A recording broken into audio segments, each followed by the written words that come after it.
hiika jiruuti, gaaddisa rakkooti, ifa dukkanaati, riqicha jannataati, madaala jaalala dhugaati, balbala milkiiti, kennaa rabbii guddichaati. Qaqqabaan isiin mataasi qaqqabduutu cinqii fi hiraar addunyaa tanaa si dagachiisee onneetti gammachuu safara.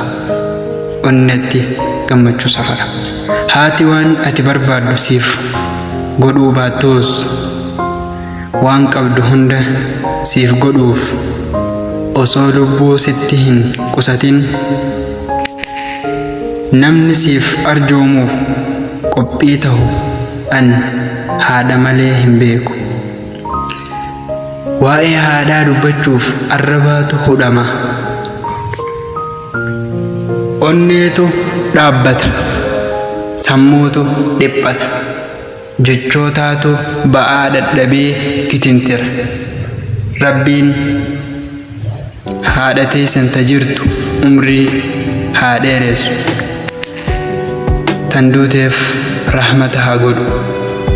Amiin jiimee biran kutinii laayikii sheer godhi ka ummata hunda bira geessuuf umrii naaf dheeradhaa isinitti dhaggeeffachuu keessatti.